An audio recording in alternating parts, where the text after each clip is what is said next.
There you go. All right. Good evening and welcome to.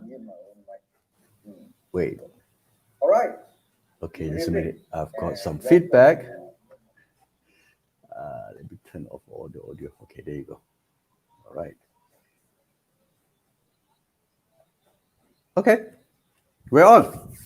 So, welcome to episode 5 of Ask Andrew Anything on email marketing. See, the thing is, when you run a weekly program, it kind of like captures the time and it shows you how fast time passes.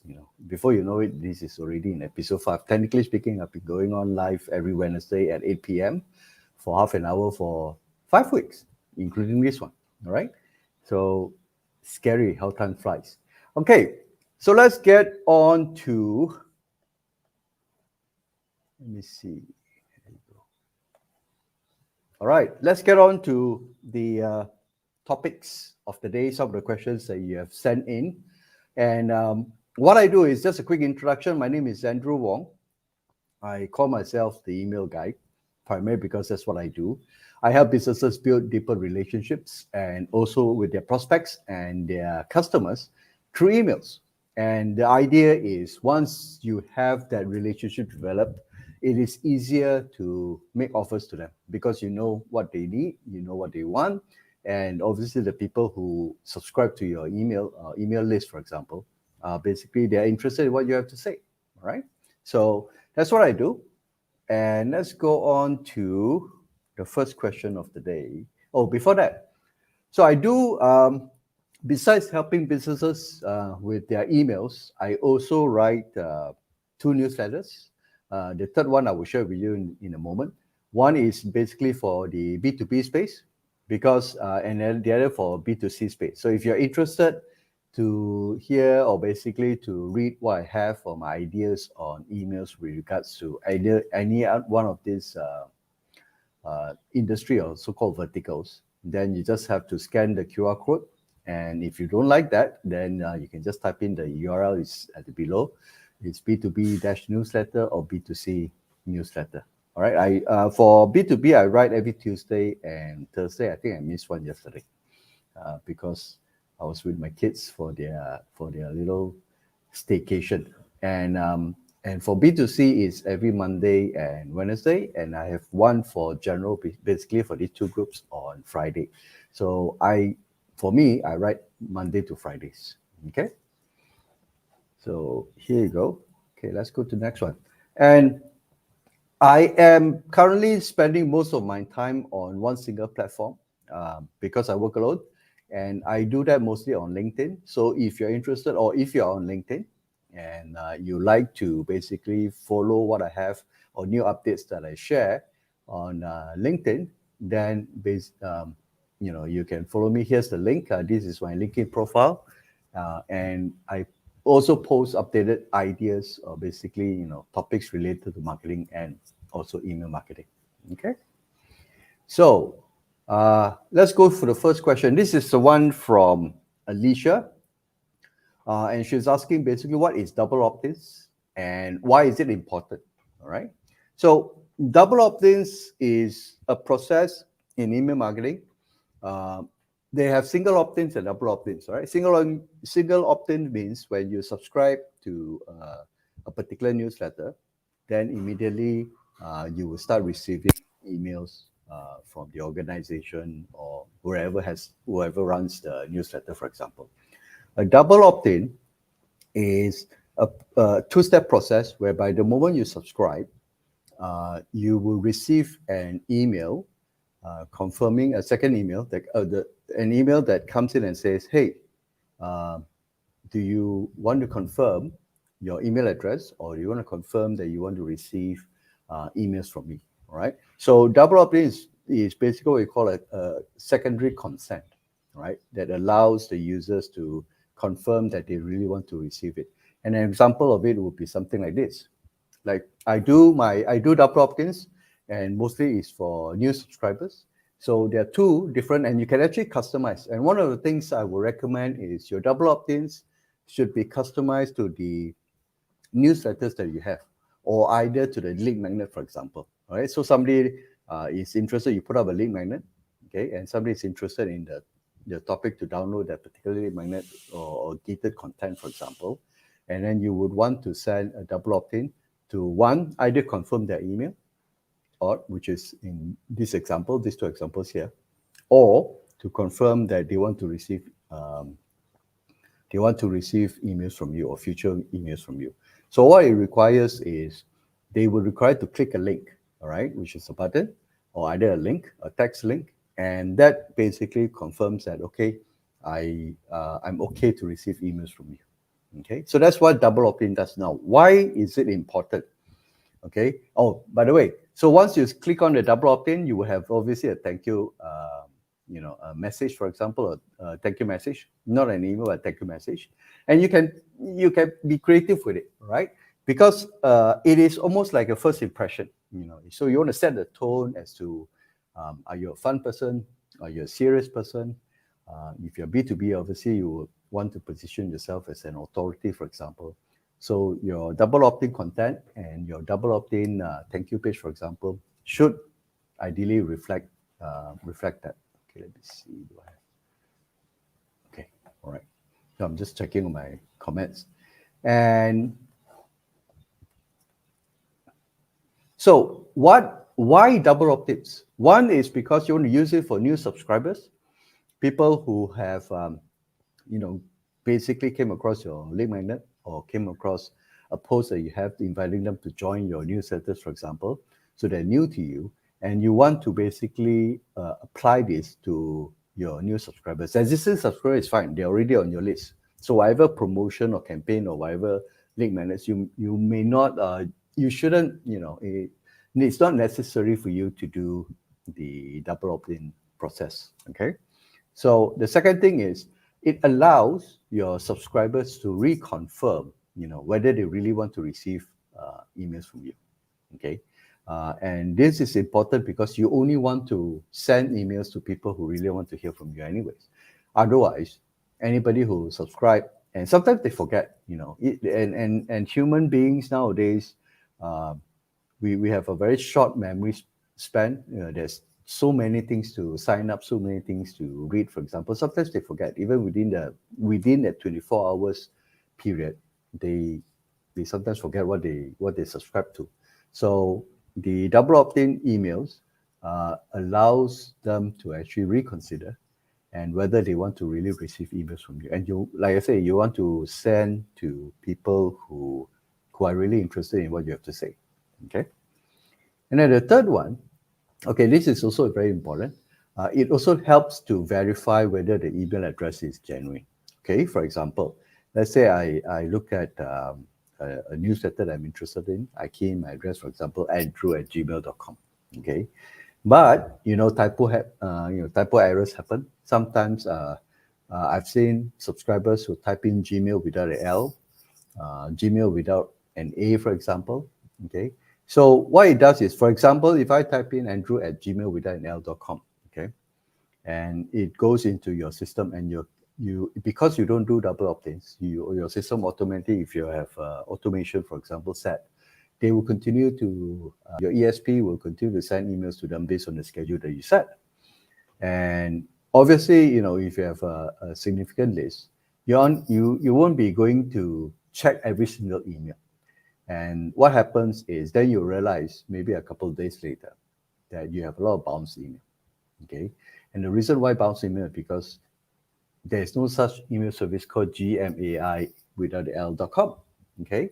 So when you have double opt-in, and if somebody keys in the wrong address, or sometimes they use, for example, a burner email address, which is basically for one-time use.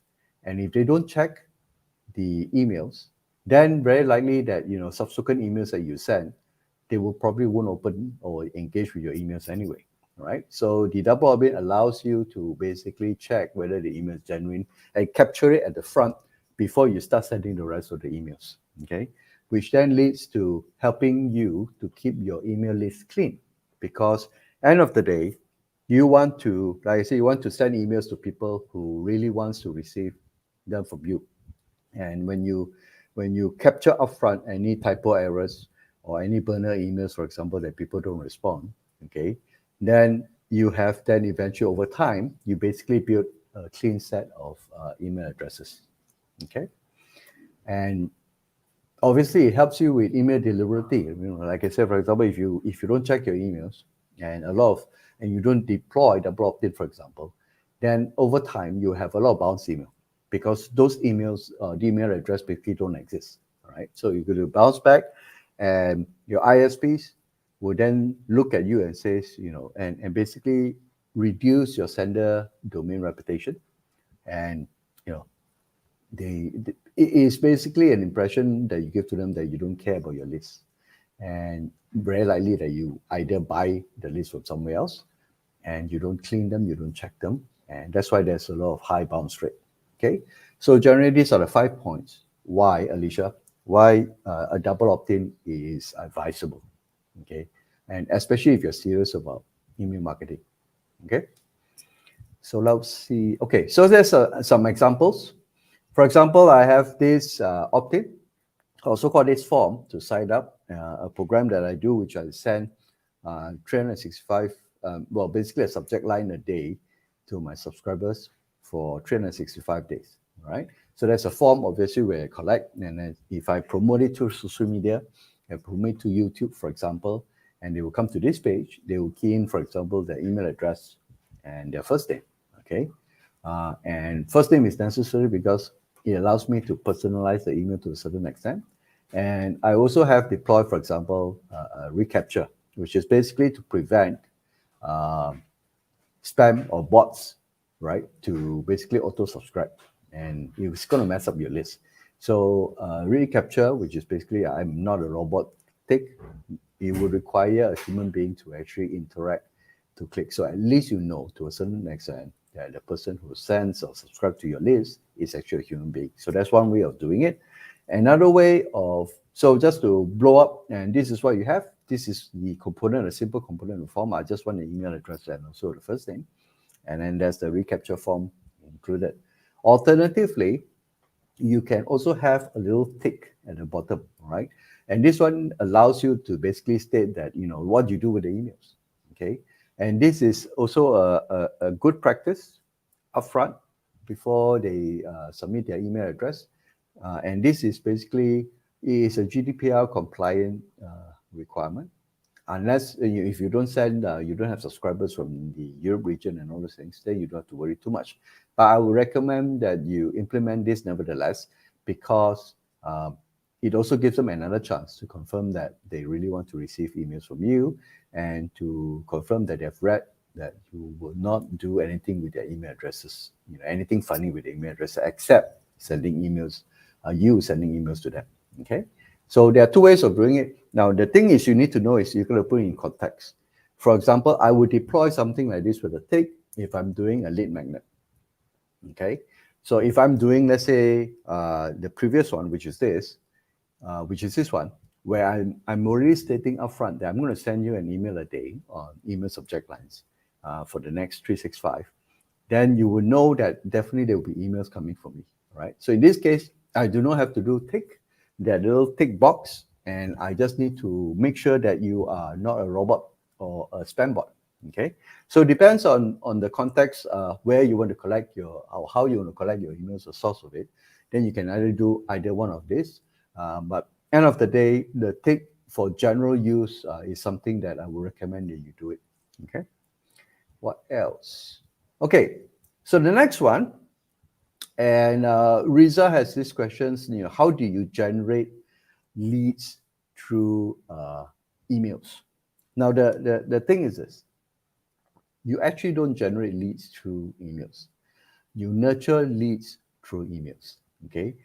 You can generate leads through your social media, right? You generate leads through your lead magnets, for example, where somebody who basically put their hands up and say, I'm interested in what you have to offer, or I'm interested to follow you to hear more about what you do. So you capture those interests through a form, and from there, you then nurture them over time through emails. So technically speaking, you don't basically generate leads through email. You actually convert leads through email.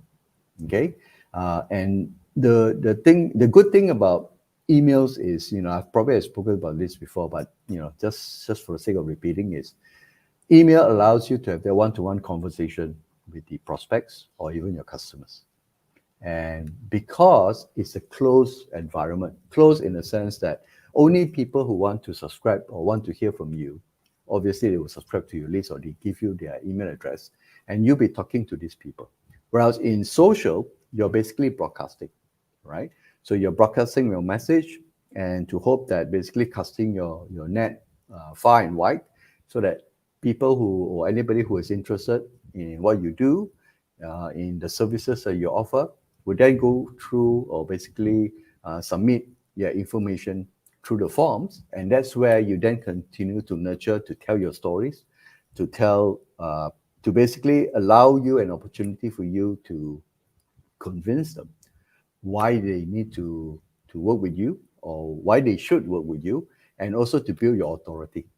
Okay, so that is the reason why emails are great for lead conversions. Okay, and then what else? All right, so now that you're here, what if I share with you one email subject line a day for 365? Now, the reason why I came up with this, basically this idea is sometimes writing emails, you require some form of prompts, right? Some form of ideas. And there are a few ways of doing, getting prompts. For example, if you are, what do you call that? If you're mindful enough, right? You observe the things that's happening around you every day. You go through life every day, and you basically realize some things. There are certain learning lessons. There are certain observations. It could be from news. It could be from events, right? And those learning lessons are that you can actually use as one of your email content, right? The other way is through prompts like subject lines. Okay, so I'm basically starting this little campaign where I share with my subscribers one email subject line a day. And the idea is when you receive this email, some of these subject lines may trigger something for you to write. Okay, so that's why I'm doing this. And if you are interested, for example, this is a sample of how the email subject line that you will receive from me on a daily basis. And it could be something. I start with the subject line, talks about the preview text, right? And then the description of this subject line, right? What do you use it? How you use it? And then there's also a theme. Is it a question, or is it an affirmative type of subject line, or is it a funny subject line? Is it a curiosity-driven subject line, for example?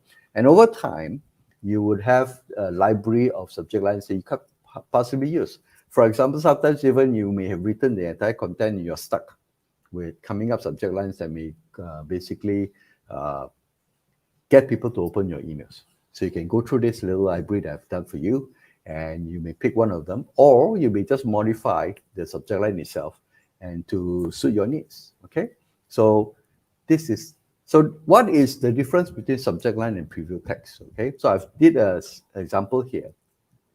The one in bold is basically a subject line, right? And then you notice there's a little snippet at the back of it. So if you put your preview text is here, you would then basically have the combination of subject line and your preview text, and both works in tandem. Okay, so if you do not have the preview text, then what you do is the email system or your email client would then read the rest of your email content, at least the first paragraph of it, as much as they can display. And sometimes you do not want to share that. You just want to basically give that element of curiosity or trigger the element of curiosity, and you have the preview text there. So what I provide is, for example, when we do this, you have both the subject line and preview text. You can use, both, or you may just ignore the preview text and just stick with the subject line. And subject line is very important because a person, when they receive emails, on average, each one of us gets about 80 to 100 emails a day.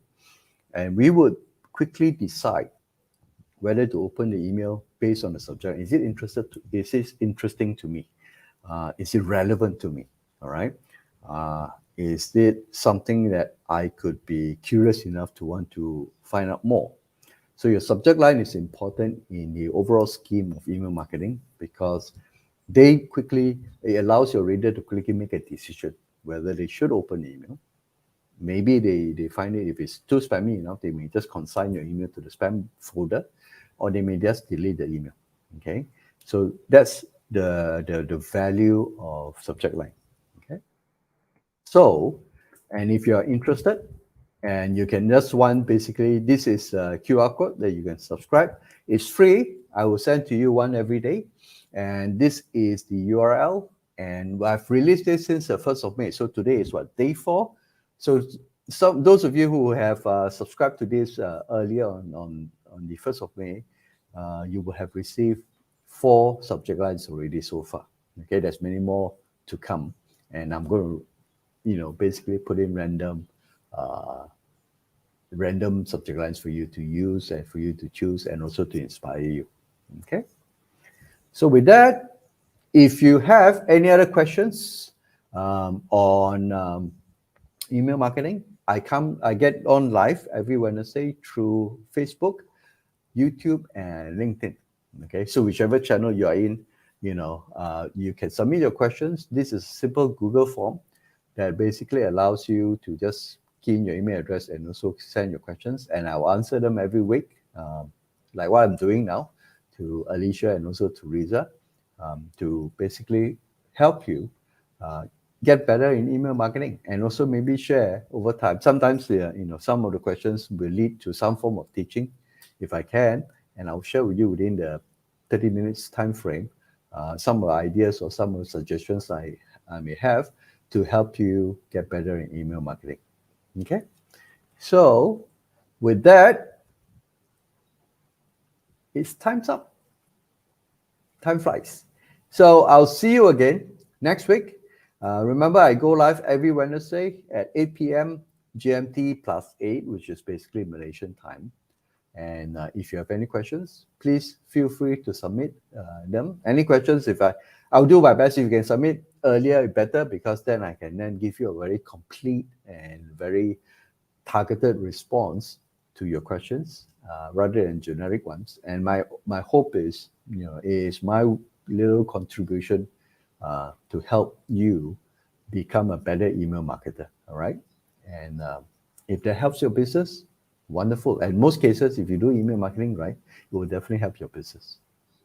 So with that, this is Andrew signing off, and have a great the rest of the week ahead, this middle of the week, and I'll see you again next Wednesday. Cheers, and thank you so much for tuning in.